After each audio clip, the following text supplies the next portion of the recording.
All right, day 2. Let's jump right into this. We're gonna start, or I'm gonna start with removing the side panel to check some connections for these front lights to get them working before I do anything else. It's pretty simple. There's a bolt here just below the triple tree bolt. Let's see if I can see a little bit there. It's a Phillips head. Both of these fit. One's just longer, easier to. So there's this hinge system. The way these things are built, they hinge onto each other around the neck. And I had to reach around on the other side and pop these hinges loose. It's probably gonna be a real pain to get back together, but oh. That's definitely the problem. It pulled right apart. Heat shrink, solder, seal wire connector. This is what they look like. Your wire goes in from each side, crimp it, and then you heat it, and it shrinks. And those little blurry there. These things are great. I have used them for this entire build. And then I use them on my father-in-law's Yamaha Royal Star build. I use them on my boat build. And I use them on my brother Zach on his bolt. When we installed custom panniers, we installed custom blinkers, and I used them there. The one and only time I've ever seen it have issues was when we installed it on my brother's bolt. The panniers were a little smaller than what we thought, so he would stuff his jacket down in the pannier, and it eventually ended up pulling them apart. But you know, they were subjected to stress that normally probably wouldn't be subjected to in normal situations. So aside from that, they've been great. When I run out of these, I'll order some more. I keep them on hand. I keep a couple spools of wire on hand just for these types of projects like this. So like I said, real simple, just like that, connected. Now I'll hit them with some heat. I like to kind of separate them a little. It'll take a minute to heat up. Make sure you get the bottom full rotation there. Get this wire loom back together. Do the other one while I'm in here, but sometimes I like to be proactive, and other times I like to take the approach of it ain't broke, don't fix it. While I'm here, I've got this panel off. Since I'm doing fluids and all, I'm gonna go ahead and check the coolant.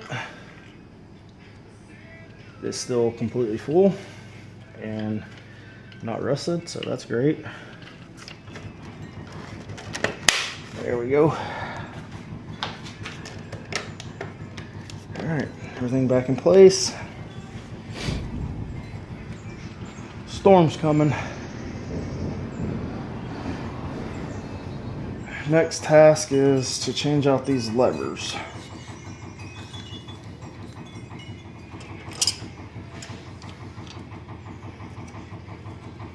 Bottom of this is a 10mm nut, nylon, I think.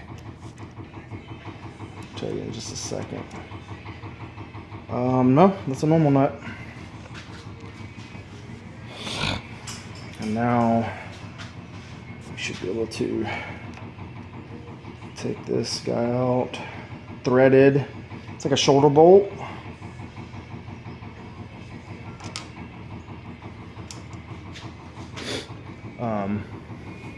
Shoulder. Not that I don't know how to do this, I just prefer not to have to do it. But pretty simple, straightforward. So it's hard to tell, but this thing is like that's a decent angle. Like, I don't know, it's got a weird curve to it, so.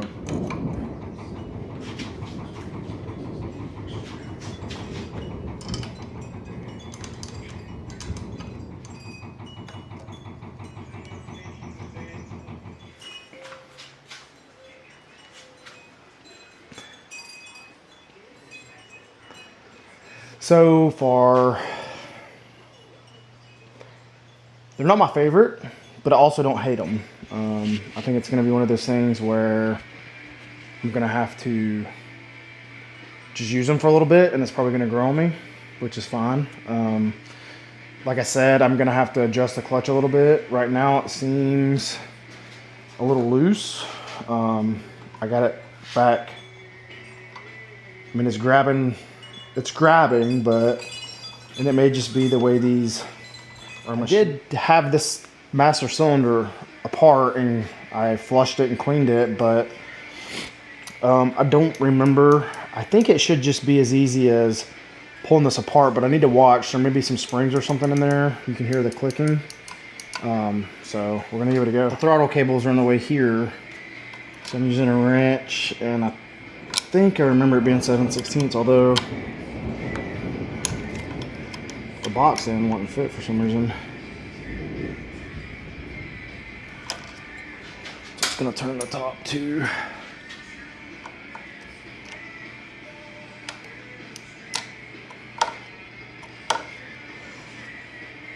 Wrong way.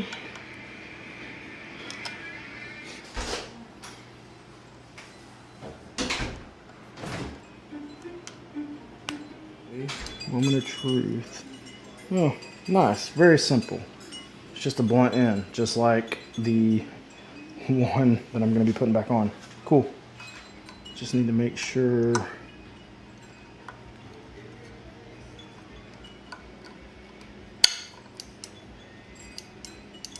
that once I get it on, mounted the way it's supposed to be, tightened down, that it's actually going to actuate the brakes. Don't want to take off out of the driveway and not have any brakes. Seems like it's working. And we'll kind of step back a little bit. It's hard to really tell in this lighting and stuff, but it again, I don't hate it. I'm not completely in love with it yet, but it does look better than having that bent one on there, so sweet.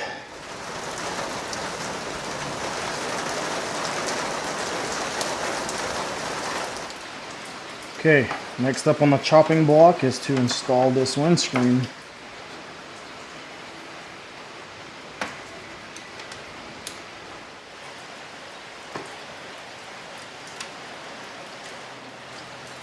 There's that guy. So at least like that, it'll hold it until I can get the other hardware.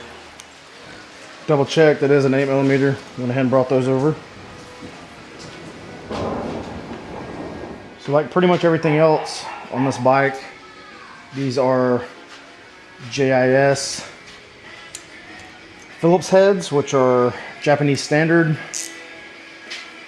A traditional American Phillips head usually doesn't do well. You start trying to put a lot of torque to them. Usually it's not when you're tightening something up, but for sure, like brake master cylinders and stuff, if you're not careful, you'll round out the screw real easy. And basically I'm just using the screwdriver. On that side I use the screwdriver to hold. This side I'm actually going to tighten down just to save myself from having to work the ratchet as much. But when it starts getting closer to getting tight, like right about now, I'll start using this ratchet.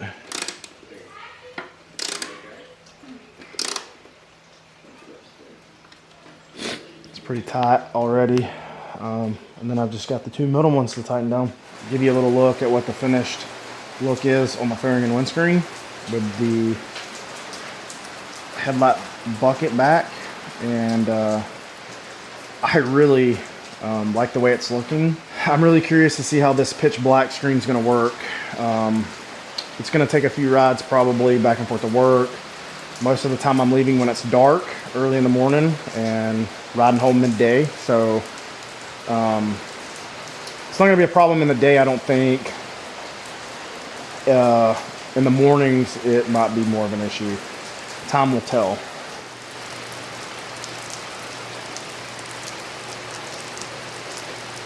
I guess the next task is to, since I have my rear tire and I have the new rear tube, it is time to go ahead and disassemble this rear end. So you can start to see a pretty good line here, and then this. So I've got the back tire off. I didn't record any of it. The mic died, the phone was getting ready to die. I'd been at work all day, so I needed to charge some things. So the wife got home, she was talking to me about her day, and while she was talking to me, I was taking the back tire off. Already deflated it, already took the valve stem nut off, and got the bead broke, I think. So we're gonna see what happens. It was a little tricky. But I finally got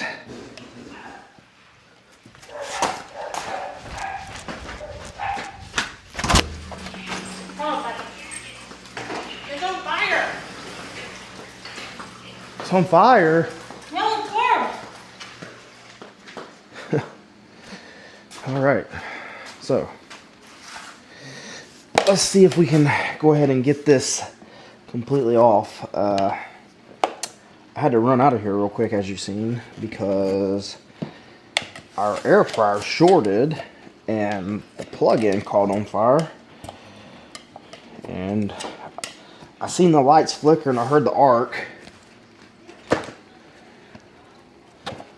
So I ran in there and the hose was on fire, or the plug was on fire, and had to help my wife get it unplugged. So now I think I got the bead broken all the way around. Let's just see how hard it's going to be to get this thing off. I'm so nervous about these things snapping because I've had them snap before.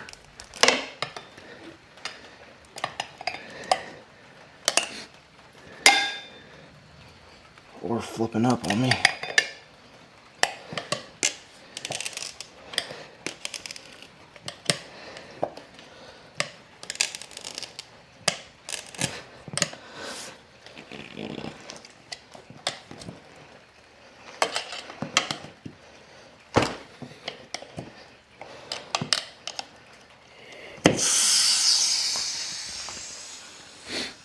Well, guess I just punctured that tube. That's probably why it was giving me a hard time also, which is fine.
If you own a motorcycle